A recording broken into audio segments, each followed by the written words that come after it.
बिंदु Tiwari, associate professor, ST government college Beawar, BA honours part first. आज हम पढ़ेंगे उपनिषदों में के दार्शनिक विचार क्या थे।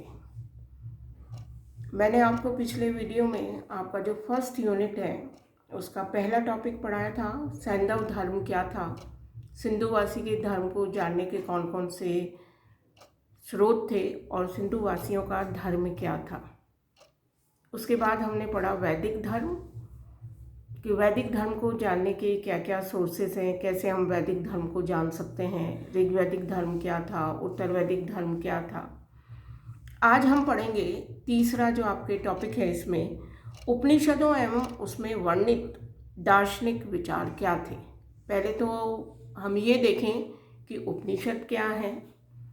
आपको वेदों के बारे में जानकारी है कि हमारे 4 प्रमुख वेद हैं।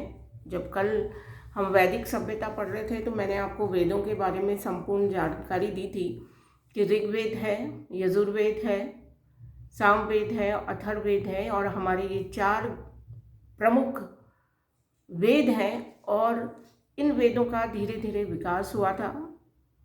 वेद जो हैं वो भी सनातन हैं, क्योंकि इनको किसने लिखा, कब लिखा, इसकी हमको कोई निश्चित जानकारी नहीं मिलती है। वेद किसी एक व्यक्ति के ग्रंथ भी नहीं है, इनका धीरे धीरे विकास हुआ है ना। कई ऋषियों ने, मुनियों ने धीरे धीरे वेदों में मंत्रों की, ऋचाओं की रचना की है। तो हम ये नहीं कह सकते हैं कि जो वेद हैं वो किसी एक व्यक्ति की रचना है। अब आप देखें, वेद जो थे वो बहुत क्लिष्ट हैं और वेदों में धीरे धीरे जो वैदिक वेद जो थे वो सामान्य जनता की समझ में नहीं आते थे। और वैदिक धर्म जो लोग मानते थे उन्होंने वेदों से कर्म कांड ग्रहण कर लिए, कई और चीज़ें ग्रहण कर ली और वेदों का जो मूल तत्व था वो छुप गया। कि वेदों में मूल तत्व क्या है, वेद किस उद्देश्य से लिखे गए थे, वेदों का दर्शन क्या है, वो छुप गया। और जो वैदिक धर्म के माध्यम से केवल कर्मकांड रह गया, जातिवादी हो गई, बहुदेवी देवता हो गए।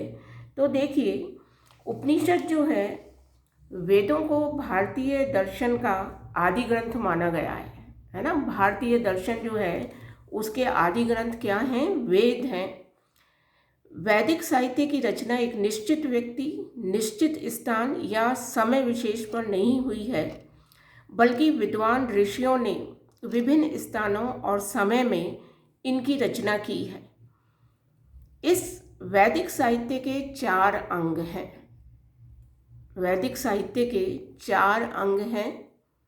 पहला है संहिता, दूसरा है ब्राह्मण ग्रंथ, तीसरा है आर्णक्य और चौथा है उपनिषद। मैंने जो शब्द प्रयोग में लिया है वो है वैदिक साहित्य। वैदिक साहित्य के 4 अंग हैं, संहिता, ब्राह्मण ग्रंथ, आर्णक्य और उपनिषद। ये चीज़ आपको क्लियर हुई होगी कि वेदों को भारतीय दर्शन का आदि ग्रंथ माना जाता है। वैदिक साहित्य की रचना है ना, वैदिक साहित्य का धीरे धीरे विकास हुआ है। तो अब वैदिक साहित्य में क्या क्या आता है, वैदिक साहित्य में देखिए ये 4 चीज़ें आती हैं, संहिता, ब्राह्मण ग्रंथ, आर्णक्य और उपनिषद। तो वैदिक साहित्य की जो सबसे अंतिम रचना है उसको हमने क्या कहा है, उपनिषद। इस प्रकार वैदिक साहित्य का अंतिम भाग क्या हुआ, उपनिषद हुआ है। आर्यों ने प्रकृति के रहस्यों का पता लगाने के लिए आत्मचिंतन किया। आत्मचिंतन से जिस उप साहित्य का निर्माण हुआ उन्हें उपनिषद कहा जाता है। उपनिषदों में जीवन मृत्यु की, इस लोक की, परलोक की, जगत की, आत्मा की, परमात्मा की, प्रकृति की, ये जितने भी गूढ़ विषय हैं उनके बारे में हमको जानकारी प्राप्त होती है। समझ में आया आपको उपनिषद क्या है। देखिए, पहले आपने पढ़ा संहिता। वैदिक साहित्य में जो सबसे पहली चीज़ आपने पढ़ी है वो आपने पढ़ा है संहिता। संहिता का तात्पर्य है चारों वेद, ऋग्वेद, यजुर्वेद, सामवेद और अथर्ववेद। अथर्ववेदों को, इन चारों को मिलाकर हमने क्या कहा, संहिता। देखिए वेदों में बहुत, मैंने पहले भी आपको बताया, जटिल विषय थे वेदों में। हर व्यक्ति वेदों को नहीं पढ़ सकता था और वेदों में बहुत सारी चीज़ें जो थी वो कर्मकांड के रूप में समाज में प्रचलित हो गई थी। तो लोगों ने सबसे पहले वेदों को सरल रूप में प्रस्तुत करने के लिए क्या लिखे, ब्राह्मण ग्रंथ। तो वेदों का सबसे पहला जो दार्शनिक ग्रंथ है वो क्या हो गया, ब्राह्मण ग्रंथ। किंतु ब्राह्मण ग्रंथ भी वेदों का जो सार तत्व है ना, वेद जिस उद्देश्य से हैं, वेदों का जो सार तत्व है उसको बहुत अच्छे से एक्सप्लेन नहीं कर पाए। और उसके बाद क्या लिखा गया, आर्णक्य। इनको आर्णक्य इसलिए कहा जाता था कि व्यक्ति जो थे वो वन में चले गए, वन में उन्होंने वेदों का बहुत अच्छे से पठन पाठन मनन किया, जिसको हम कहते हैं ना एनालिसिस किया, और उसके बाद जो आया, उसका जिस जो आया, जो रस आया, उसको उन्होंने किस में लिखा, आर्णक्य में। तो वो ग्रंथ जो वेदों के पठन मनन से, जो ऋषि मुनि थे उन्होंने वनों में बैठकर बहुत मनन के बाद उसका जो सार निकाला, उस सार को उन्होंने लिखा आर्णक्य में। किंतु आर्णक्य जो थे वो भी वेदों में जो चीज़ थी उसको इतना अच्छे से क्लियर नहीं कर पाए। उसके बाद जो थे वो क्या लिखे गए, उपनिषद। उपनिषद में मैंने आपको बताया जीव, जगत, आत्मा, परमात्मा, प्रकृति आदि के जो गूढ़ विषय हैं। देखिए सामान्य जनता इनको नहीं समझ पाती थी, है ना, और ऋषि मुनि जो थे वो इनको लोगों के सामने लाना चाहते थे, या जो पढ़ पाते थे उनके सामने लाना चाहते थे। तो उपनिषदों में, जो ब्राह्मण ग्रंथों में, वेदों में, आर्णक्यों में थोड़ा जटिलता से लिखा हुआ है, उसको बिल्कुल सुस्पष्ट करके लिखा गया है ताकि हर व्यक्ति इसको आसानी से समझ सके। तो देखिए आत्मा परमात्मा के बारे में कि व्यक्ति जो है वो कहाँ से आया है, वो यहाँ क्या कार्य कर रहा है और वापस उसको क्या कहाँ जाना है, उसका पुनर्जन्म होता है क्या, पुनर्जन्म होता है तो क्यों होता है, कैसा होता है, इन सारी चीज़ों की जानकारी जो है वो हमको किससे मिलती है, उपनिषदों से मिलती है। तो जो उपनिषद जो है वो भारतीय आध्यात्म शास्त्र के दैदीप्यमान ग्रंथ है। देखिए उपनिषदों में जो है वो सब जगह है और जो उपनिषद में है वो कहीं भी नहीं है।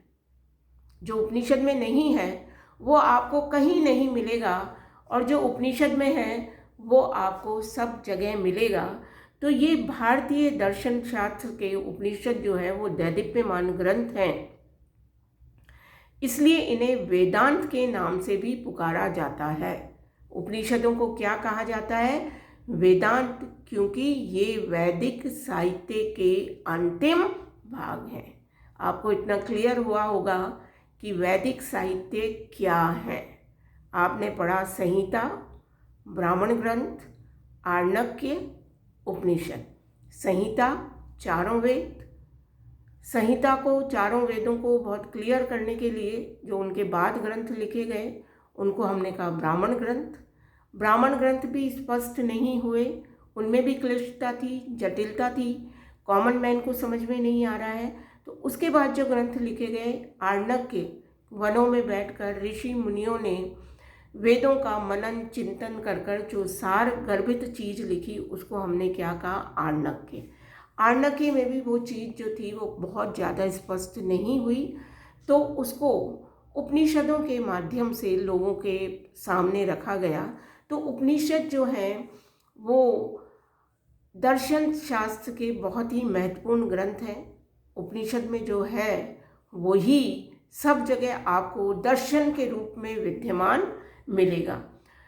उपनिषदों को क्या कहा जाता है? वेदांत भी कहा जाता है। उपनिषद के लिए अब आपके प्रश्न आ जाता है वेदांत क्या है, तो आप क्या लिखोगे कि उपनिषदों को वेदांत कहा जाता है क्योंकि जो वैदिक साहित्य है उसके अंतिम भाग में जिसकी रचना की गई है वो क्या है?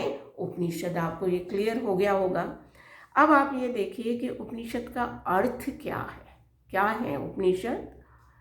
तो उपनिषद शब्द उप प्लस निषद, इन दोनों शब्दों से मिलकर बना है।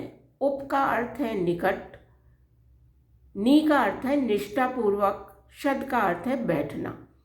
अर्थात निष्ठापूर्वक बैठकर शिष्य जिन गूढ़ रहस्यों का ज्ञान प्राप्त करते हैं उन्हें क्या कहा जाता है? उपनिषद कहा जाता है। इन्हीं उपनिषदों को भारतीय दर्शन का आदि स्रोत माना जाता है। ये भारतीय दर्शन के स्रोत हैं। आपने राधा कृष्णन का नाम सुना होगा ना। 5 सितंबर को आप शिक्षक दिवस के रूप में उन्हीं का जन्मदिन मनाते हैं।